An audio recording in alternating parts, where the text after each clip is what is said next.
Welcome to another edition of the Dementia Care Partner Talk Show. Now, here's dementia care expert Teepa Snow and your host, Greg Phelps. Want to know what Teepa's dream is? Help us reach 30K in 30 days for Teepa's nonprofit Snow Approach Foundation, located in Hillsborough, North Carolina. Visit GoFundMe.com and search for Snow Approach, or go to teepasnow.info/30 days. This podcast is brought to you by Tover, the creators of the Tover Towel. The Tover Towel promotes more joyful social connections for seniors living with dementia through its wide range of interactive games. Developed with seniors and care professionals, Tover Towel's games are designed to suit different stages of dementia and times of day. Discover more about the Tover Towel and the power of purposeful play at www.tover.care/US. Hello and welcome to Teepa Snow's Dementia Care Partners podcast. I'm your host, Greg Phelps, along with Teepa Snow. And Teepa, I had the opportunity to visit several care facilities recently, and a couple of things struck me by their absence. The first one was music, quite important, according to somebody I know.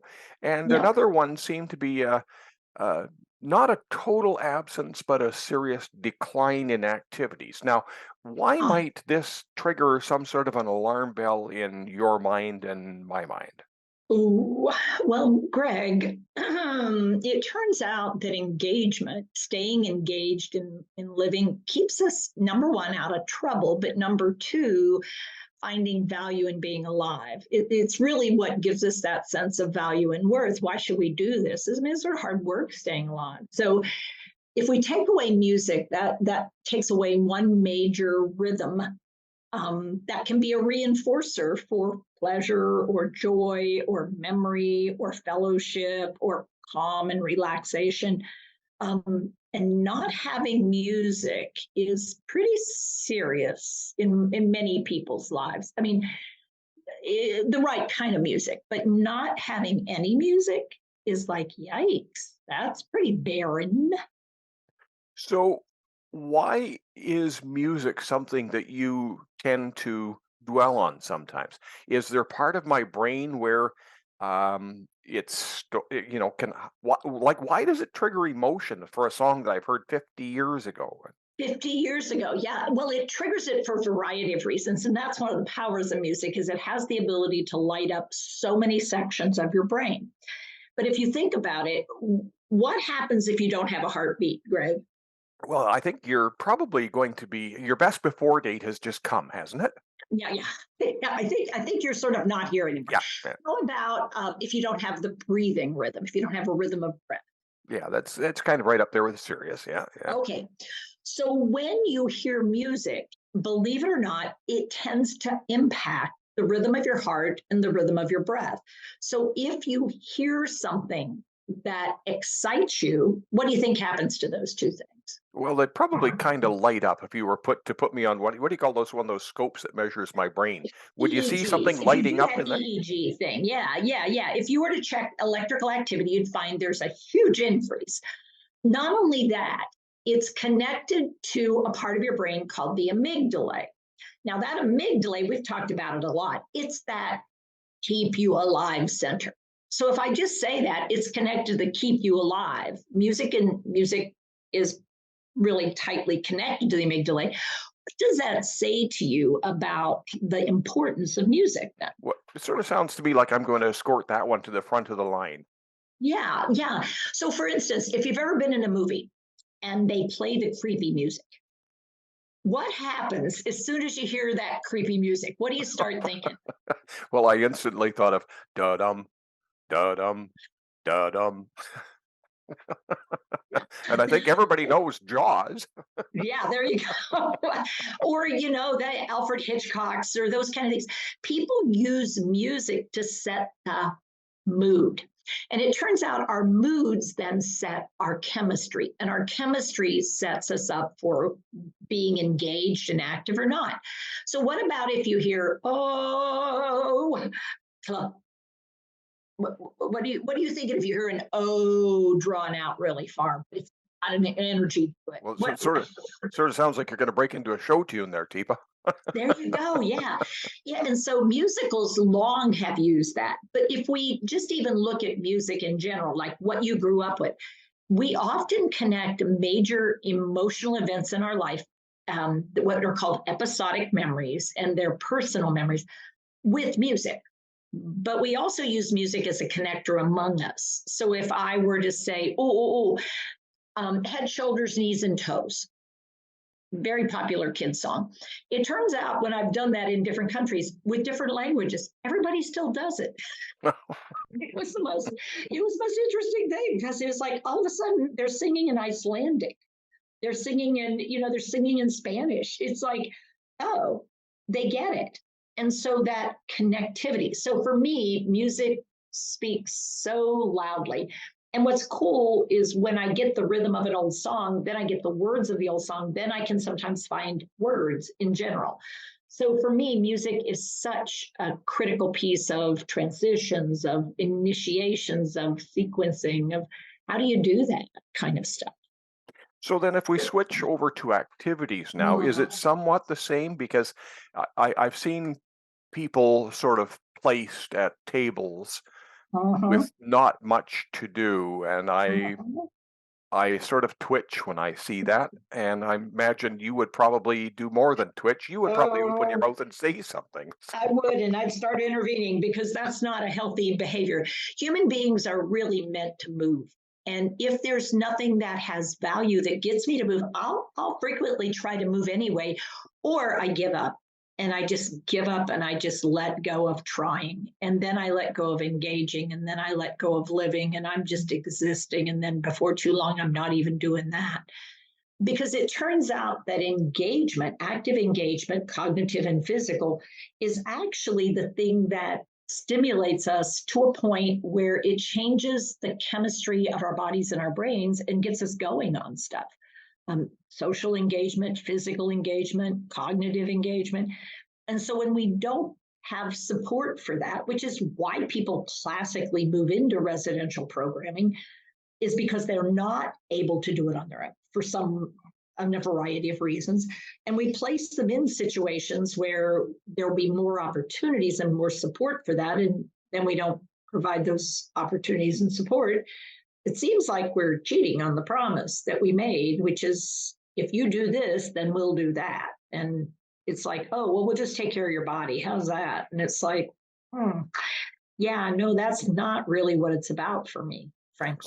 So am I actually doing a bit of a disservice because I called it activities and you call it engagement, and all of a sudden it hit me that maybe there is a difference in those two words, because I can stand up front and I can throw balls at you, and we've talked about some of these horror stories before. So what is the difference between some activity and actually an engagement? Activity is the thing that's going on outside me. Engagement is what I choose to do with what's going on inside me and outside me, with human beings, with props, with the programming that is going on out there. I can watch it, I can talk about it, I could participate in it, I could do something about it, or I can not. And so the activity is what's out there, the place that I'm in, the people that are around, the props and the things that are happening. But frankly, that's out there. And unless you bring me in somehow, which means you have to have somebody who knows how to do that. It's not just about a cruise ship. And I've got a berth and, I can do whatever I want. I can hang out at the berth or go out. But that involves me thinking whether or not I have the ability to actively initiate engagement. Or am I, part of the deal is you're actively going to come and help me engage in some way by being my support. Now, COVID did sort of wipe things out in a lot of facilities, and I understand, there were staffing problems and everything else. But here we are back in 2023. 2024 is, sort of coming. So Yeah. why aren't we back up to speed? Are we not placing enough priority on this? I mean, people are paying good money in a lot of They cases, are paying good money. great money to be taken care of. Yeah. And so, I think what happens is people are like, but we don't have the staff.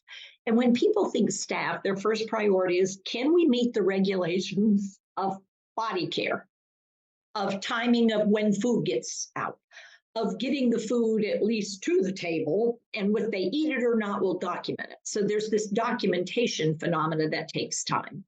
And I think we've sort of forgotten that that's just really basics. I mean, stuff that's sort of like what you would have more or less at a hotel that has, some staff that are supposed to provide you the opportunity to get washed up and get cleaned up and make it to the toilet and then get food on the table. But, whether or not anything else happens is sort of, the best hotels have lots of good stuff, but really low class hotels don't have much. And I feels like we've switched gears and we are not really recognizing the main issues with why people with cognitive change are coming into community. We're looking at it as though self-care activities are the be all and end all of and medication management and care, quote unquote, is everything that's important when in fact it's such a minor part of most of our lives. I mean, truly, it's what we do, but it's not why we do what we do. For you, during the COVID process, was teaching engagement one of the more difficult aspects? Because there is so much, I remember working with you, so much hands-on and so much improvisation that would be hard to do over Zoom. So are you back out there doing this, or are people demanding this? Is there a market for it? Give me some hope here. Give you some. So we did try one time during COVID to try to do a virtual engagement certification, and we said we couldn't get people to a place where they could rehearse and practice enough that we felt confident and competent that we could deliver. All of our other dementia courses we could do. Engagement we could not, because you need humans. You actually need humans in similar space to really check it out and make sure you got it. So we have started offering those courses again. We have certification courses in engagement again.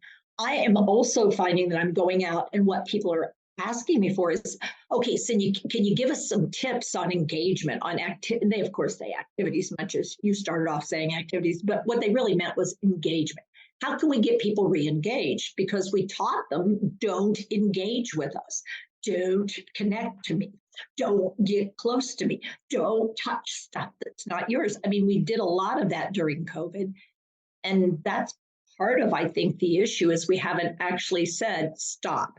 We've got new game plans here, guys. Let's pause, because we are not in the time of COVID. Yes, but not in the same way. Yes, people still are getting COVID. Yes, people still end up at the hospital, but we do have treatment strategies, much as we have for the flu. So, and some of those other things that go around frequently. And we know we should wash our hands and sanitize, before and after. Yeah, we know that stuff now. Clean between folks. And, and if somebody does do something, then throw some hand sanitizer on your hands and, give them a handshake, and then see if you can't give them a hand massage, a little hand sanitizer, and be moving forward. Yeah. The idea that we should keep some of those things, I think we're robbing ourselves of opportunities, and not just people living with. The other reality, Greg, is when you take music and engagement away from a community, you're taking away from the staff who are trying to do the personal care. And if I don't have what I need as a person living with dementia or a family member, I'm going to potentially make it harder for staff to do what they need, that are trying to do the self-care, because I'm not satisfied with what's going on here. Well, you end up with people like me who would probably be what you would call, or I might call, an explorer. I like to take things apart. That's one of my specialties. Putting them back together I'm really isn't good necessary. at getting engaged. I'll engage myself. Yeah. Yeah, and I'll be the one who's trying to get out. So you'll be trying to get stuff apart. I'll be trying to get out or fix things. So we could be a real challenge for folks. Teepa, we don't have time to continue on with this, but it's a subject that we will revisit. So if we can't do this very well by Zoom, how far in the future are we trying to get facilities to consider bringing Teepa and the team in and kickstart this? Yeah, we were already starting to see many facilities going help. And in 2024, we've got quite a few groups already lined up. My schedule is filling up it's pretty much filled up. But, we're working on what can we do? How can we engage with people? How can we get them started at least with baby steps? And we do brain connection cafes on Monday afternoons just to show people what's possible, because that's all done on Zoom. But we have people from around the world join us. So it's like, sometimes it's not rocket science, but there is a science and an art. Teepa, if somebody is twigged by this, somebody's interested, can they talk to somebody and find out, about you or about things that maybe they can try? Is there an interim type of fix while they're waiting? Is there somebody there that will give them some hope? Yeah, for sure. Yeah. So if you want to call or you want to email or you want to text or you just want to go on our website, info@teepasnow.com is a great place to start if you're looking for email. If you're coming online, it's teepasnow.com and you can look on the website and there'll be a chat and you can chat with somebody. I mean, we have real people who do the chat. Yeah, there'll be a whatever it is. I don't know, robot. I don't know how that works, chatbot. But then you get a real person. And whatever question you have will direct you to the correct place in the system. And we have lots of free YouTube and video and little pieces and bigger pieces, because we really do believe in the value of sharing. Teepa, thank you very much. Thank you, Greg. You've been listening to the Dementia Care Partners podcast, brought to you by Positive Approach to Care. For more information, as Teepa said, go to teepasnow.com. Hi, I'm Teepa Snow, and you just found our YouTube channel and watched one of our videos. I'm the owner and founder of Positive Approach to Care. Thanks for watching. And if you have a comment about, or you would, please share it with people you know. Oh, and if you haven't yet done it, consider subscribing. We'll let you know when the next new video comes out. And you might want to visit our website, www.teepasnow.com, where you'll find other resources as well. See you there.